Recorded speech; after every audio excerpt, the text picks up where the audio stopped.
Благодарам. Благодарам за писмениот одговор на устно поставеното пратеничко прашање од 27 јули, кој гласеше докаде е постапката за потпишување на колективниот договор за зголемување на платите и подобрување на статусот на вработените во Министерството за култура и во Управата за заштита на културното наследство. Овие вработени треба да знаат дека на 18 август добив штур одговор од буквално 2 реченици, при што со првата реченица ме информиравте дека работната група за изработка на колективен договор дала своји предлози, по кои се направени консултации со органите за финансиско работење, со цел да се направат анализи за тоа како конкретните предлози би се отсликале на буџетот на Министерството за култура за 2022 година.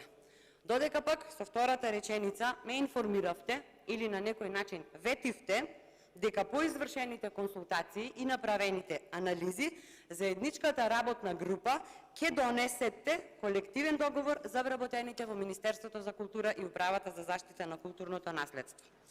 Но наспротив етеното, веќе на 19 септември, уште еднаш докажавте дека зборот за вас дефинитивно не е збор, затоа што вработените во Министерството за култура добија негативно мислење по однос на покачувањето на нивните плати и усогласувањето со минималната плата во државата, со образложение дека тоа ќе предизвикало дисторзии во и онака кревкиот буџет. Тоа значи дека вработените во Министерството за култура и Управата за заштита на културното наследство и понатаму остануваат со 20% пониски плати од платите во институциите од културата. Ветувавте живот за сите, ветувавте зголемени плати за сите, а правите нееднакво вреднување на трудот помеѓу различните дејности во културата, како и помеѓу различните установи во рамките на една дејност, така што одредени дејности имаат подпросечно ниво на плати.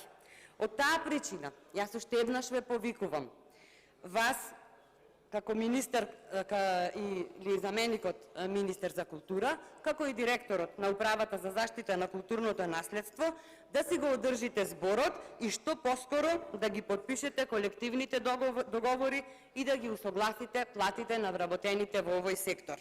Вработените во Министерството за култура и Управата за заштита на културното наследство ја контролираат работата на установите од културата, секојдневно даваат стручни мислења и насоки и им помагаат на установите во остварувањето на програмите од национален интерес во културата. Мора да сте свесни дека културата е она што останува кога се друго ќе се заборави. Ама па што оставивте вредно да не се заборави? Не сум задоволна од одговорот. Го молам пратеникот Панчо Минов да се произнесе по одговорот добиен од министерот за финансии.